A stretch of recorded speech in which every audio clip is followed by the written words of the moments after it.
आज तक रेडियो सुनता है सारा जहां।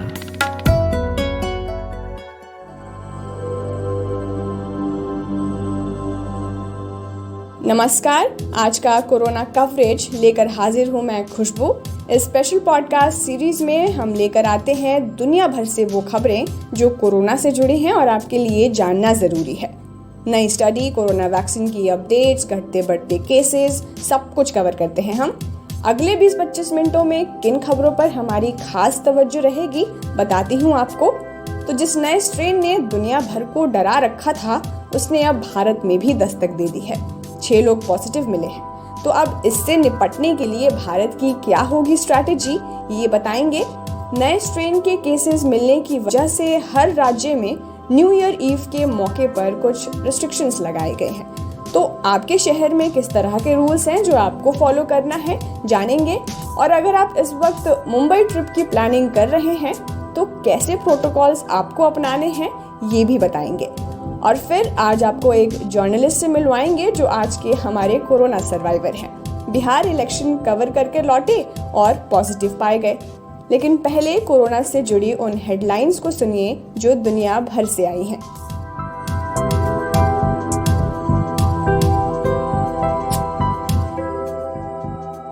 भारत में कोरोना वायरस के नए स्ट्रेन के कुल 6 केस मिले हैं। भारत सरकार की ओर से इस बात की जानकारी दी गई है। इनमें से 3 बेंगलुरु, 2 हैदराबाद और 1 पुणे की लैब के जांचे गए सैंपल में ये नया स्ट्रेन पाया गया है। देश में पिछले 24 घंटों के दौरान कोरोना वायरस के 16,432 नए मामले सामने आए हैं और 252 लोगों की मौत हुई है, जो कि पिछले 6 महीनों में सबसे कम है। इसी के साथ अब देश में कुल कोरोना के मामलों की संख्या 1,02,24,303 हो गई है।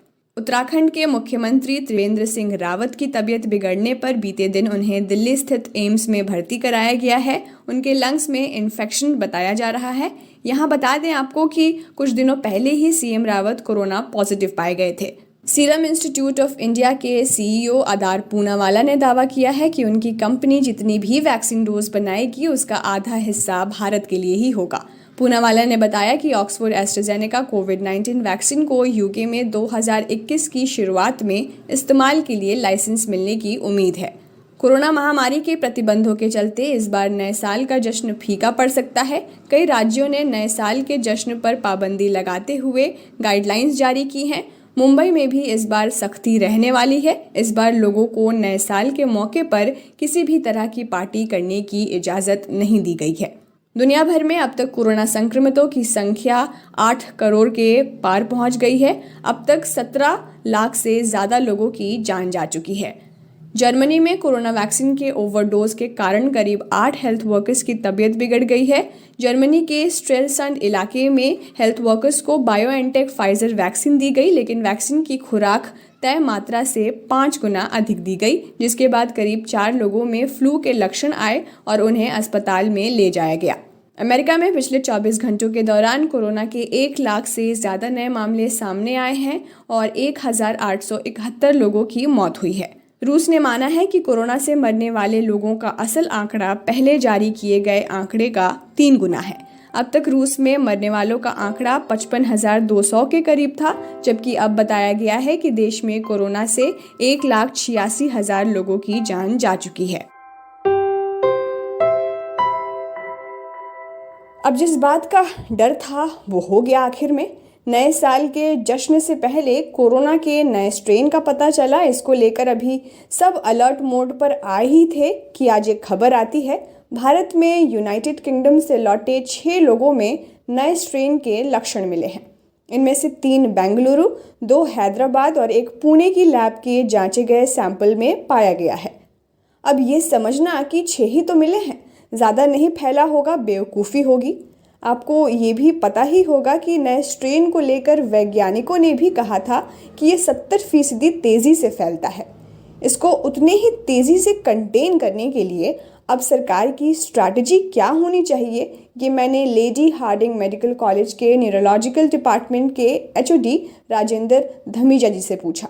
इनको ट्रेस करना बहुत जरूरी है। इनके कॉन्टैक्ट को कितने लोगों के कॉन्टैक्ट में आए हैं जब से इंडिया में इन्होंने लैंड किया है, और हर कॉन्टैक्ट ट्रेसिंग का एक ही मकसद रहता है कि ज्यादा से ज्यादा हम लोगों को जो ट्रेस कर सकें और उनको क्वारंटाइन करें, और अगर उनके सिम्टम्स होते हैं तो फिर उनको टेस्ट करें। तो कॉन्टैक्ट ट्रेसिंग बड़ी इंपॉर्टेंट स्ट्रेटजी है ताकि जो लोग एक्सपोज हो चुके हैं वो आगे लोगों को ये इन्फेक्शन ना स्प्रेड करें और वो अपने खुद से या तो क्वारंटाइन हो जाए या फिर क्वारंटाइन पॉलिसी के तहत जो है अपने अपने घरों में रहें। जो एसओपीज जो है वो जारी की गई थी इसके मद्देनजर जब नया स्ट्रेन की खबर आई थी, तो अभी जो नए केसेस मिल गए हैं उसके बाद क्या इस एसओपीज में चेंज होने की गुंजाइश बनती है, करनी चाहिए? एसओपी इसीलिए बनाई जाती हैं कि जो है जल्दी से जल्दी हम ये केसेस को हम डिटेक्ट कर सकें और उनके कॉन्टैक्ट्स को ट्रेस कर सकें और उनको क्वारंटाइन कर सकें, और अगर हम जरूरत पड़े तो उन सब लोगों का टेस्ट भी कर सकें ताकि स्प्रेड को जो है मिटिगेट किया जा सके, इन्फेक्शन को मिटिगेट किया जा सके। सो अभी क्योंकि ये स्ट्रेन पहली बार सितंबर में यूके में पता चला और अब जो है सितंबर से यहाँ तक काफी फ्लाइट्स आ चुकी हैं, और जो भी लोग अभी पिछले कुछ दिनों से जो लैंड कर रहे हैं सभी का जो है टेस्टिंग हो रही है, और उनमें उन सब की जो है जीनोमिक सीक्वेंसिंग भी हो रही है ताकि ये पता लगे कि कोई चेंज तो नहीं है वायरल जीनोम में, और अगर चेंज है तो क्या ये सेम जीनोम स्ट्रक्चर है जो यूके की जो 501Y स्ट्रेन म्यूटेंट स्ट्रेन है, क्या वही है, ये चेंज है।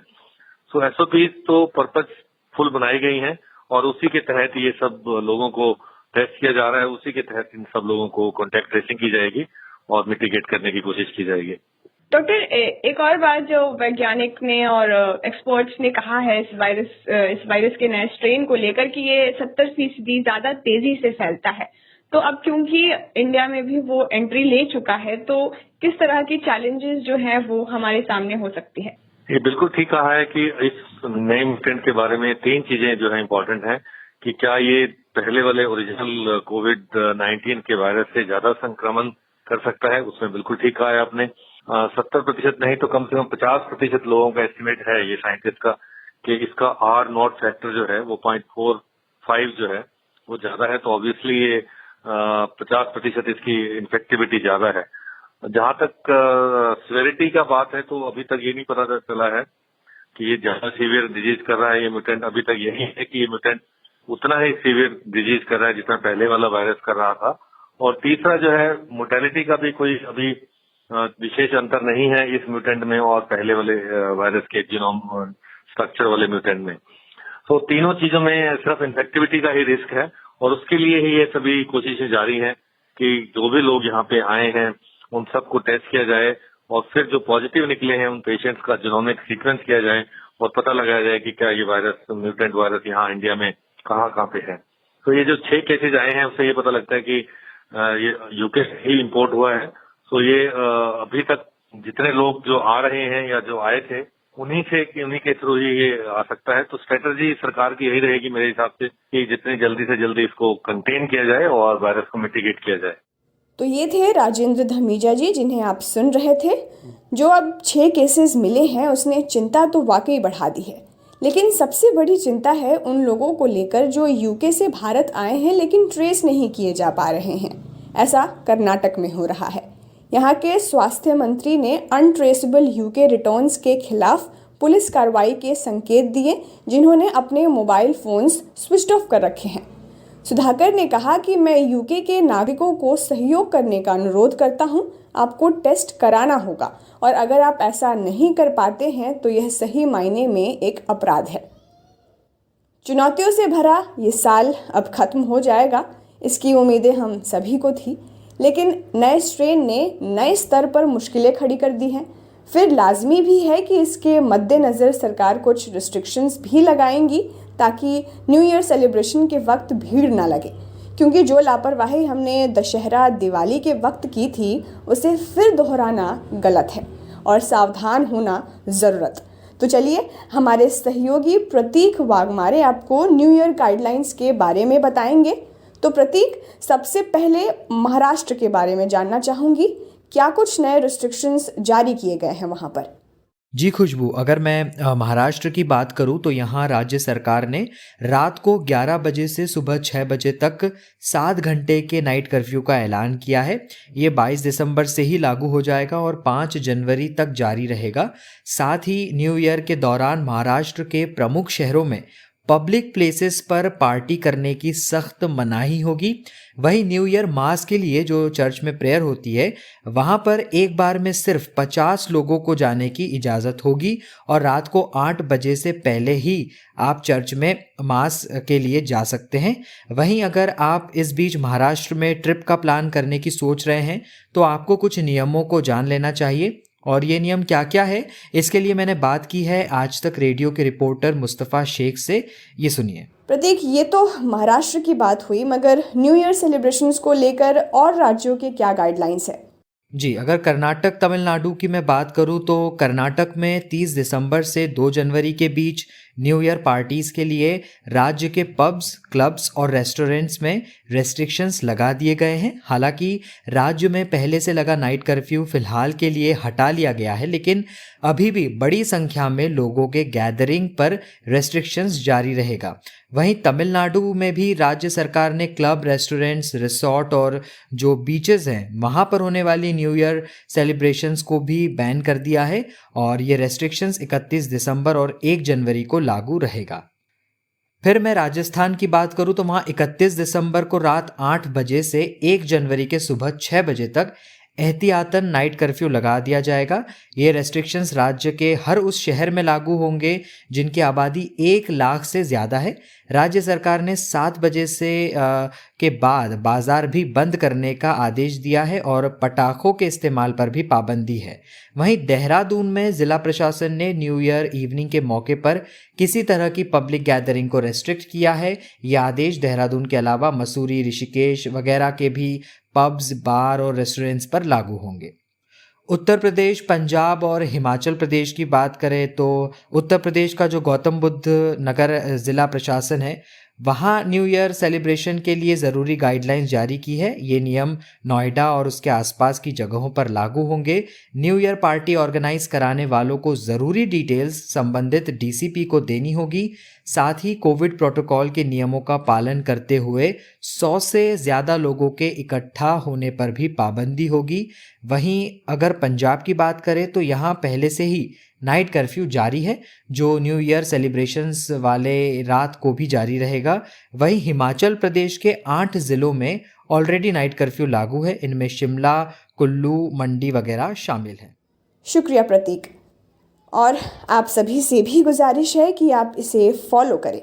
नए साल का जश्न मनाइए, लेकिन घर पर, नहीं तो नए साल की लापरवाही पड़ सकती है भारी। चलिए फिर यहाँ एक छोटे से ब्रेक के लिए रुकूंगी। ब्रेक के बाद लौटेंगे तो आपको एक ऐसे सर्वाइवर से मिलवाएंगे जो एक जर्नलिस्ट हैं। आप सुन रहे हैं आज तक रेडियो।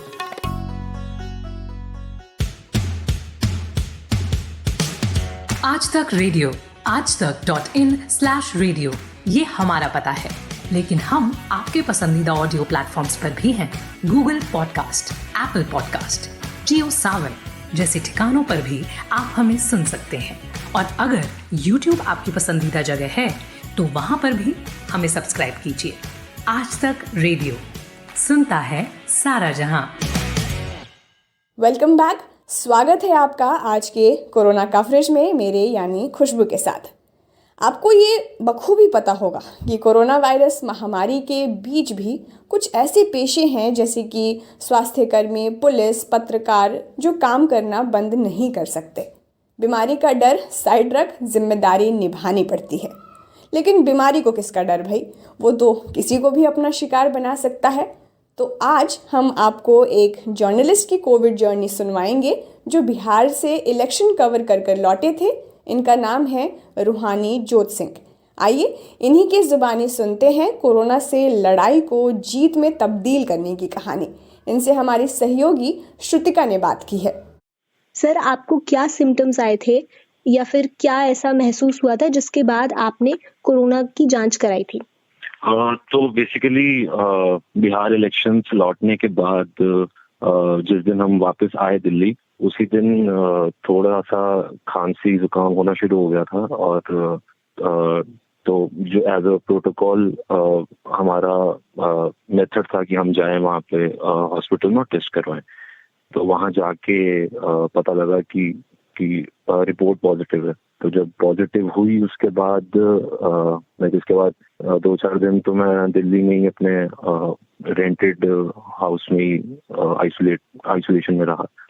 उसके बाद वहाँ पे बहुत दिक्कत आ रही थी खाने पीने की एंड प्रॉपर केयर नहीं हो पा रहा था। सो डिसाइड किया हमने कि मैं अपने घर चला जाता हूँ और वहाँ पे एक आइसोलेटेड रूम में रह लेता हूँ। तो सर, ये जो आपने बोला कि आप घर गए थे, तो ये ट्रैवलिंग कैसे की गई थी? ट्रैवलिंग मतलब मैं अपने मेरा पर्सनल व्हीकल था जी। हाँ, तो मैं उसी से गया था। सर, तो फिर जब आप जैसे घर पहुंच गए, उसके बाद में आपने क्या किया? टाइम कैसे पास किया? इतने दिन थे जो क्वारंटीन में आप रहे होंगे, क्या क्या करते थे आप?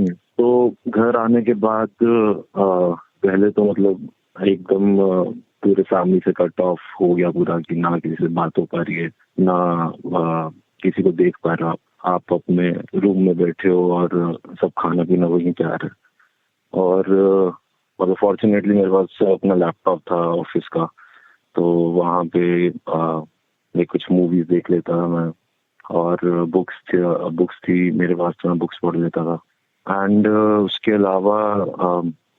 अलावा तो मतलब यारों दोस्तों से बात कर ली फोन पे, नई नई चीजें लर्न करने का मौका मिला। लाइक जो बुक से हम अपनी फील्ड से रिलेटेड कुछ नया जानने का मौका मिला, तो वो कर लिया। तो सर, ये कह सकते हैं कि ये जो टाइम था उसमें आपने खुद को और बेहतरी से जाना है?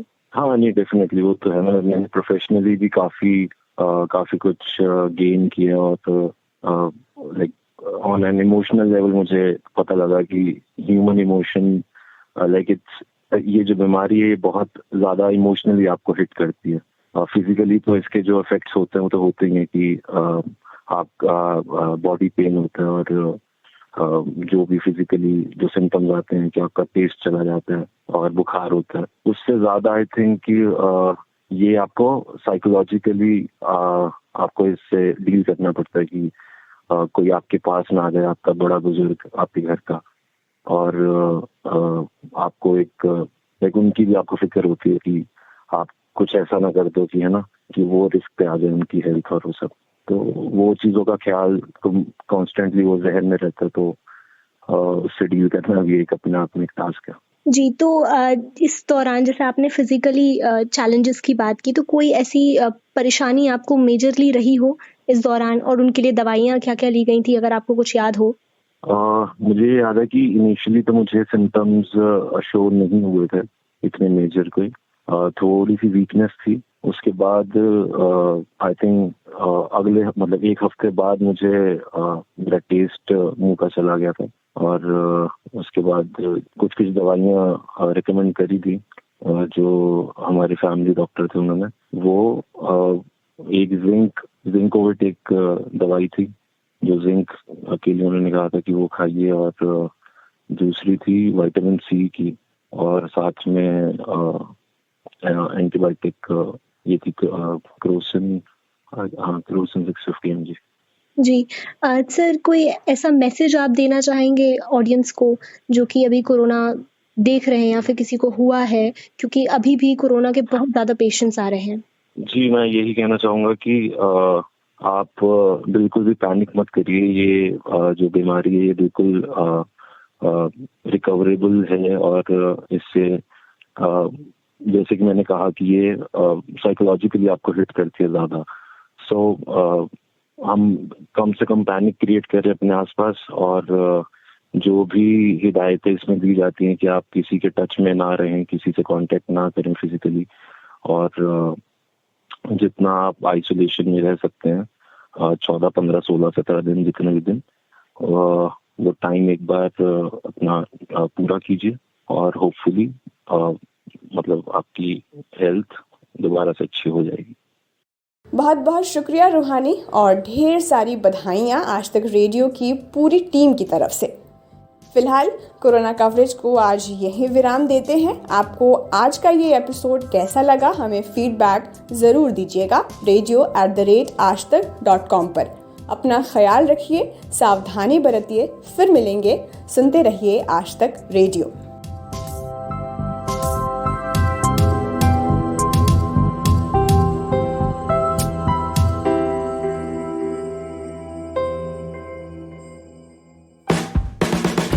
आज तक रेडियो अब सुनिए आज तक की मोबाइल एप्लीकेशन पर भी। प्ले स्टोर से आज तक की मोबाइल ऐप डाउनलोड करें। ऐप में आपको सबसे ऊपर राइट साइड में 3 आइकन दिखेंगे। उनमें से एक जो सबसे बीच में है वो है आज तक रेडियो का आइकन।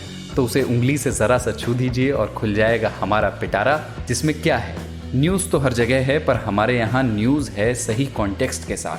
खबर तो आ गई पर खबर से आगे की बात क्या है, उसका एनालिसिस आपको हमारे यहाँ मिलेगा। और इस ठिकाने पर सिर्फ खबरें ही नहीं हैं, ज्ञान की बातें हैं, मज़ेदार किस्से हैं, बतकही है और भी बहुत कुछ है, जिसका स्वाद लेने के लिए इस गली के चक्कर लगाते रहें।